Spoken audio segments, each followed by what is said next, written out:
Assalamualaikum warahmatullahi wabarakatuh. Alhamdulillahirabbil alamin wa bihi nasta'inu ala umuri dunya wa dina. Shalatu wassalamu ala asrofil anbiya'i wal mursalin wa ala alihi wa sahbihi ajma'in, amma ba'du. Qala Allah ta'ala fi kitabihil karim wa huwa asdaqul qailin. A'udzu billahi minasyaitonir rajim. Bismillahirrahmanirrahim. أعوذ بالله من الشيطان الرجيم. بسم الله الرحمن الرحيم. مثلهم كمثل الذي استوقد نارا فلما أضاءت ما حوله ذهب الله بنورهم وتركهم في ظلمات لا يبصرون. صم بكم عمي فهم لا يرجعون. أو كصيب من السماء فيه ظلمات ورعد وبرق يجعلون أصابعهم في آذانهم من الصواعق حذر الموت والله محيط بالكافرين. يكاد البرق يخطف أبصارهم كلما أضاء لهم مشوا فيه وإذا أظلم عليهم قاموا ولو شاء الله لذهب بسمعهم وأبصارهم إن الله على كل شيء قدير. يا أيها الناس اعبدوا ربكم الذي خلقكم والذين من قبلكم لعلكم تتقون.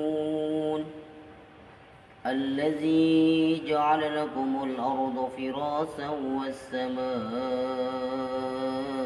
بناء وأنزل من السماء ماء فأخرج به من الثمرات رزقا لكم فلا تجعلوا لله أندادا وأنتم تعلمون.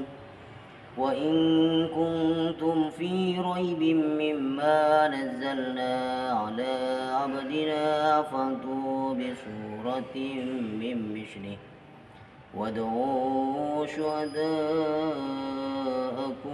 من دون الله إن كنتم صادقين.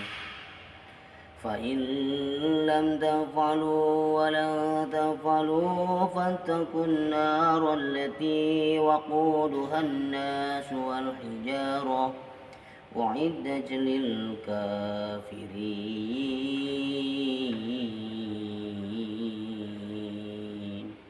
Shadaqallahul adzim. Teman-temanku yang budiman, di mana saja Anda berada, insyaallah dalam keadaan sehat walafiat. Alhamdulillah, pada kesempatan siang yang cerah ini kita bisa melaksanakan suatu kajian atau lanjutan dari surat Al-Baqarah yang kemarin kita sudah jelaskan ya teman-teman. Nah, ini ada ulasan-ulasan sedikit. Yang pertama ini tentang perumpamaan mereka seperti orang-orang yang menyalakan api setelah menerangi sekelilingnya. Allah melenyapkan cahaya yang menyinari mereka dan membiarkan mereka dalam kegelapan, tidak dapat melihat. Mereka tuli, bisu dan buta sehingga mereka tidak dapat kembali. Atau seperti orang yang tertimpa hujan lebat dari langit yang disertai kegelapan, petir dan kilat. Mereka menyumbat telinga dengan jari-jarinya menghindari suara petir itu karena takut mati. Allah meliputi orang-orang yang kafir. Hampir saja kilat itu menyambar penglihatan mereka setiap kali kilat itu menyinari. Mereka berjalan di bawah sinar itu, dan apabila gelap menerpa mereka, mereka berhenti sekiranya Allah menghendaki, niscaya dia hilangkan pendengarannya dan penglihatan. Mereka sungguh Allah Maha Kuasa atas segala sesuatu. Wahai manusia, sembahlah Tuhanmu yang telah menciptakan kamu dan orang-orang yang belum sebelum kamu, agar kamu bertakwa. Dialah yang menjadikan bumi sebagai hamparan bagimu dan langit sebagai atap. Dan dialah yang menurunkan air hujan dari langit, lalu dia hasilkan dengan hujan itu buah-buahan sebagai rezeki untukmu. Karena itu janganlah kamu mengadakan tandingan-tandingan bagi Allah, padahal kamu mengetahui. Dan jika kamu meragukan Al-Quran yang kami turunkan kepada hamba kami Muhammad, maka buatlah satu surah semisal dengannya.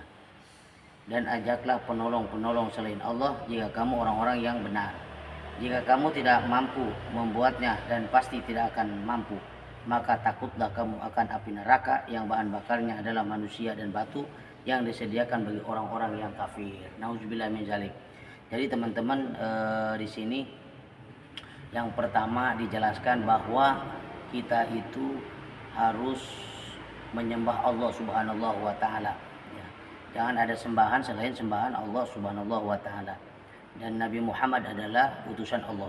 Bahkan di sini Allah Subhanahu wa taala menantang kepada siapa saja yang ragu atau mengingkari terhadap Al-Qur'an, firman Allah Subhanahu wa taala, katanya, wa in kuntum fi raibin mimma nazzalna ala abdina fatu bi suratin min mislihi. Ini ayat ini bagus sekali ya. Wad'u syuhada'akum min dunillahi in kuntum shadiqin. Fa in lam taf'alu wa lam taf'alu fattaqun narul lati waquduha an-nas wal hijarah wa iddatul lil kafirin. Jadi jika kamu meragukan Al-Qur'an nih, kalau kita ragu nih terhadap Al-Qur'an yang kami turunkan kepada Nabi Muhammad SAW, kami di sini mengajak malaikat Jibril sebenarnya. Jadi Allah, malaikat Jibril, Nabi Muhammad SAW, kami turunkan Al-Quran ini kepada hamba kami Muhammad. Maka buatlah satu surah semisal dengannya dan ajaklah penolong-penolongmu selain Allah, jika kamu orang-orang yang benar. Jika kamu tidak mampu membuatnya, dan pasti tidak akan pernah mampu, maka takutlah kamu akan api neraka. Jadi kalau misal kita ragu terhadap ini Al-Quran, maka buatlah satu surat seperti Al-Quran, bisa enggak? Dan tidak akan pernah mungkin kita mampu ya membuat Al-Quran, karena ini adalah Al-Quran bukan dari manusia, tetapi ini kalamullah atau perkataan-perkataan Allah Subhanahu wa taala, bimbingan kita di dunia sampai ke negeri akhirat supaya kita selamat dari apa? Dari siksa azab neraka. Nanti siksa azab neraka itu, api neraka itu bahan bakarnya adalah bukan kayu, bukan plastik atau sebagainya. Jadi api neraka itu adalah bahan bakarnya manusia dan batu. Oleh karena itu kita wajib menjaga diri kita dan keluarga kita dari api neraka. Sebab api neraka adalah bahan bakarnya manusia dan batu. Jadi yang kedua itu adalah rezeki dari Allah Subhanahu wa taala. Dengan apa? Dengan menurunkan Al-Qur'an, dengan menurunkan air hujan. Ya, di samping Al-Qur'an kemudian Allah memberikan rezeki lewat air hujan dari langit. Lalu dihasilkan dengan hujan itu buah-buahan sebagai rezeki untukmu. Dengan air hujan yang tadinya tandus, kering kerontang, kemudian Allah turunkan air hujan, sehingga dengan air hujan tersebut tumbuh-tumbuhan padi hidup, kemudian tumbuh-tumbuhan buah-buahan semuanya hidup karena Allah menurunkan air hujan. Dan air hujan itu sesuai ukuran. Coba kalau misalnya air hujannya ini satu kulah ya, atau satu kubik diturunkan oleh Allah, nauzubillah min dzalik ya. Bahkan air hujan ini rata, bagus sekali ya, indah sekali, nikmat sekali. Untuk apa? Untuk manusia, supaya manusia ini nyaman dalam beribadah kepada Allah Subhanahu wa taala dengan kesempurnaan rezeki yang Allah berikan kepada kita semua, kan gitu. Nih, wahai manusia, sembahlah Tuhanmu yang telah menciptakan kamu dan orang-orang yang belum kamu, agar kamu bertakwa. Jadi yang ditekankan di sini adalah dalam surat Al-Baqarah ayat 21 ini, ya ayuhan nas, wahai manusia. Siapa manusia? Ya kita semua ya manusia. Ya ayuhan nas, wahai manusia, ubudu rabbakumul ladzi khalaqakum. Kan gitu, sembahlah Tuhanmu yang telah menciptakan kamu. Ya, jadi kita menyembah Allah Subhanahu wa taala dalam bentuk syukur lewat sholat ya, sholat fardu, sholat wajib ya, terutama sholat zuhur, sholat asar, sholat maghrib, sholat isya, sholat subuh. Insya Allah kalau kelima sholat ini kita jaga, apalagi ditambah sholat-sholat qobliyah, ba'diyah, sunnah, rawatib, sholat sunnah wudu, kemudian taubat, tasbih, duha dan tahajud, insya Allah keberkahan itu akan menyertai kita. Bahkan dengan sholat itu akan mencegah dari perbuatan keji dan munkar. Jadi ya ayuhan nas, wahai manusia, ubudu, sembahlah Tuhanmu yang telah menciptakan kamu. Wallazina min qablikum la'allakum tattaqun, dan orang-orang yang sebelum kamu agar kamu bertakwa. Jadi menyembah Allah Subhanahu wa taala, menjalankan perintah. Takwa itu menjalankan perintah Allah dan menjauhi segala yang dilarang oleh Allah. Dalam bentuk apapun itu ya, yang dilarang oleh Allah kita hindari sekuat tenaga. Kalau misal kita gagal pula, makanya kita tingkatkan lagi sholatnya, lebih dalam lagi, lebih khusyuk lagi, lebih mumayyiz lagi, lebih mendalam lagi ya, lebih bagus lagi ibadahnya kepada Allah Subhanahu wa taala. Kita perbaiki lagi. Itu dalam bentuk syukur kepada Allah Subhanahu wa taala. Kemudian yang pertama itu bahwa kita harus menyembah Allah Subhanahu wa taala. Di sini perumpamaan orang kafir itu kafaro, menutup dari keimanan kepada Allah, terutama kepada Nabi Muhammad SAW. Padahal nikmat yang paling agung, nikmat yang paling besar di antara yang lain adalah datangnya baginda Nabi Muhammad SAW. Jadi kita menyembah Allah, kemudian kita mencintai Rasulullah atau beriman kepada Rasul Allah, khususnya terutama Nabi Muhammad SAW. Asyhadu an la ilaha illallah wa asyhadu anna Muhammadar Rasulullah.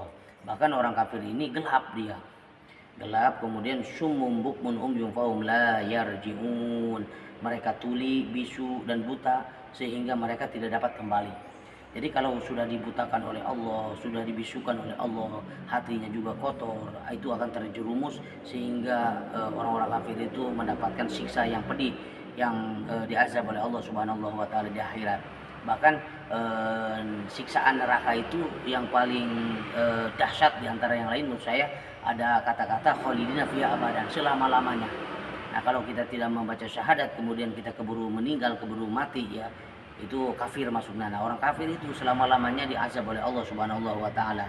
Mereka tidak akan mendapatkan hidayah sebab summum bukmun yang kemarin kita baca nih, khatamallahu ala qulubihim, ya Allah mengunci hati mereka, wa ala sam'ihim, pendengaran mereka, wa ala absarihim, kemudian penglihatan mereka itu dikunci oleh Allah Subhanahu wa taala. Sebab kenapa? Azabun ajim. Kalau hati kita dikunci, kemudian pendengaran kita dikunci, penglihatan kita dikunci, tidak ditutup, tidak mau melihat tanda-tanda kebesaran Allah, tidak mau melihat kebaikan-kebaikan dari Allah Subhanahu wa taala, maka orang-orang seperti itu akan mendapatkan siksa yang amat pedih. Nauzubillah min dzalik. Nah, oleh karena itu teman-teman, marilah kita bertakwa kepada Allah Subhanahu wa taala. Di sini kita disuruh menyembah Allah Subhanahu wa taala, tidak ada sembahan selain sembahan Allah Subhanahu wa taala. Kita harus menyembah Allah Subhanahu wa taala. Kemudian Rasulullah Muhammad SAW menjalankan perintah Allah dan menjauhi segala yang dilarang oleh Allah, supaya kita, Allahumma rabbana atina fid dunya hasanah wa fil akhirati hasanah wa qina azabannar. Semoga kita bahagia di dunia, bahagia di akhirat, dan dijauhkan dari azab neraka. Oleh karena itu, marilah kita bertakwa, berbuat baik kepada diri kita, berbuat baik kepada istri anak kita, berbuat baik kepada keluarga kita, berbuat baik kepada kaum muslimin wal muslimat, baik yang hidup apalagi yang sudah wafat ya. In asantum asantum li anfusikum wa in asatum falaha. Jika kita berbuat kebaikan sekecil apapun, yang namanya baik itu untuk diri kita sendiri. Wa in asatum falaha, jika kita berbuat kejahatan seburuk apapun, sekecil apapun, maka kejahatan itu akan kembali kita. Marilah kita pilih dengan kebaikan-kebaikan saja. Wa ta'awanu 'alal birri wa taqwa. Tolong menolong dalam keadaan takwa. Demikian teman-teman, kajian ini mudah-mudahan ada manfaatnya, ada ibrohnya untuk kita semua. Mari kita perbanyak baca qul huwallahu ahad, Allahus samad, lam yalid wa lam yulad wa lam yakul lahu kufuwan ahad. Qul huwallahu ahad, Allahus samad, lam yalid wa lam yulad wa lam yakul lahu kufuwan ahad. Qul huwallahu ahad, Allahus samad, lam yalid wa lam yulad wa lam yakul lahu kufuwan ahad. Shadaqallahul azim. Demikian, mohon maaf kiranya. Usikum binafsi wa taqwallah. Wassalamualaikum warahmatullahi wabarakatuh.